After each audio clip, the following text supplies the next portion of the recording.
So the question of how to keep succulents colorful or how to make succulents colorful keeps popping up for me both on here and at the markets where I sell succulents to the public. Now, I already have a couple of videos on how to keep and maintain color on succulents, and I will link to them in the description.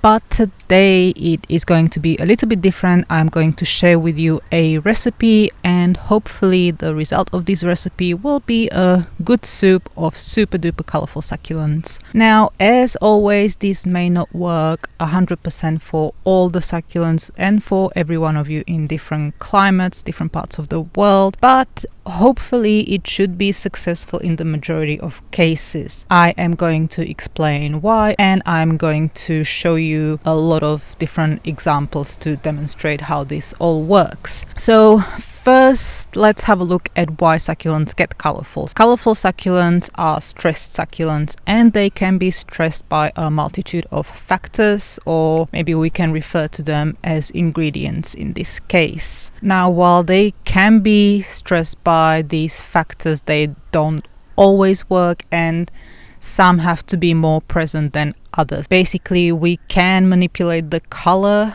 but we cannot force nature to do stuff that it doesn't want to do in some cases. This is why getting succulents to be colorful may not always work, because one or more ingredients are missing. The most important ingredient to color in succulents is cold. This is a little bit tricky because not all succulents are cold hardy, and they can freeze and then pretty much turn to mush when the water in their leaves and stem freezes over at about 0 or -1 degree Celsius. But not all succulents. Some succulents will grow even when they're snowed over and in really cold climates, but the majority won't. They can be kept in temperatures to about 0 degrees as long as they are not exposed to a lot of frost, so they shouldn't be able to freeze over. These kinds of temperatures bring out the absolute best color, even in absence of all the other ingredients or stress factors. So as long as it is fairly cold, the majority of succulents will get colorful. But you can get them super duper colorful if you introduce a few other stress factors. Here in the southern hemisphere where I am based, we are currently getting into winter. So we are just getting into our last month of autumn, and the temperatures are getting quite low at night. Cold here in Australia is about 4 degrees. We are slowly getting to these temperatures at night, and this is when succulents are really starting to get colorful.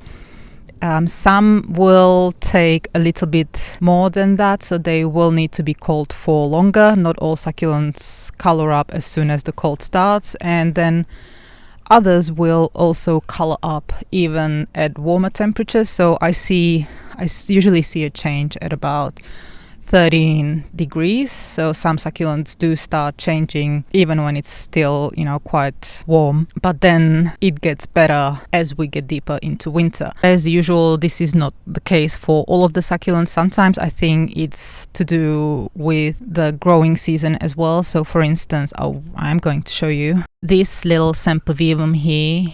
It's a lot more green during summer, but towards the end of winter it is completely red, like there is no green left on it, and I will show you a video or a photo here. So this is what it looks like at the end of winter.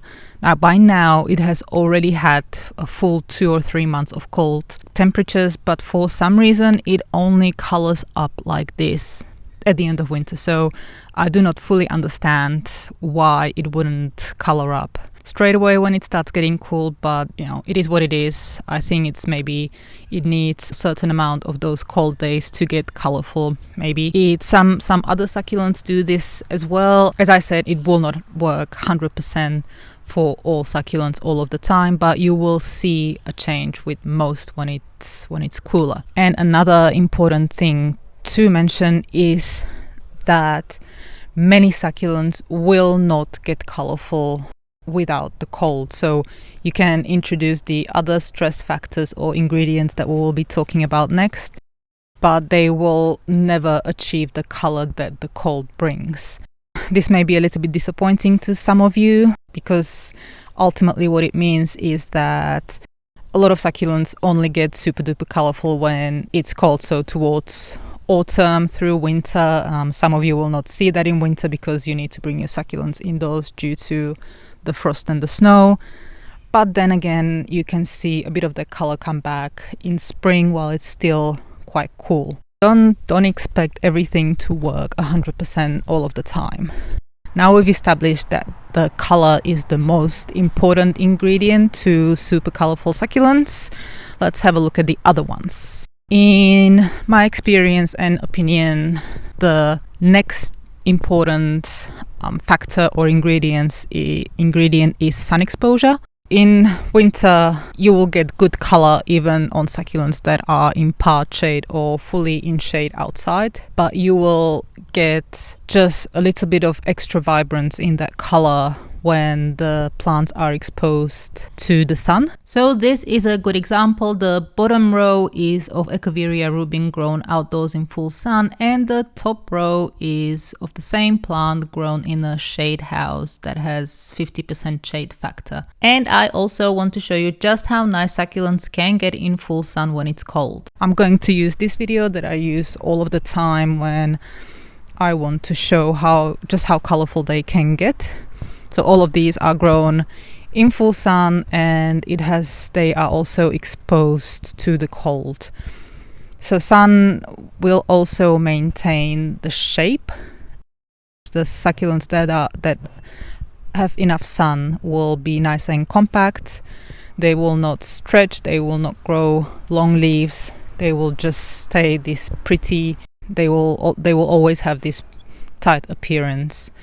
So succulents that I do have a few videos on shade versus sun succulents, in which I do have some examples because of some mistakes I have made, and I left succulents in a shade house that was way too dark, and I will link those videos below in the description as well so you can have a look. But yeah, succulents that are in the sun will always be nicer than succulents that are grown in the shade. Now in summer you may have to be careful with the sun because it can get quite hot and it can burn some succulents. I actually have shade cloth over all of my succulents. It is 30% and it bounces off the harmful UV that would otherwise burn them. But when the temperatures are cool, it is unlikely the sun will be strong enough to burn your succulents. Okay, let's talk about the third ingredient, and that is keeping succulents on the dry side. This is also good practice in winter because when it starts to get cooler, most succulents will be entering dormancy and they don't really like to be wet. Having said that, I do keep all of my succulents outdoors, and when it rains, they get watered.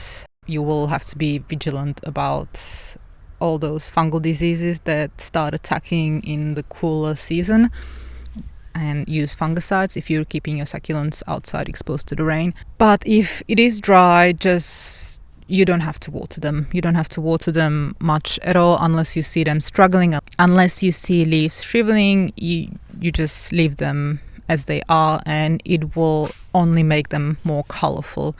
And the final ingredient is keeping them root bound. Just slightly, not too much. By not too much, I would say, I'm just going to show you an example. This would be not too much, so there's not a lot of dead leaves, or you can't see any other signs of the plant struggling.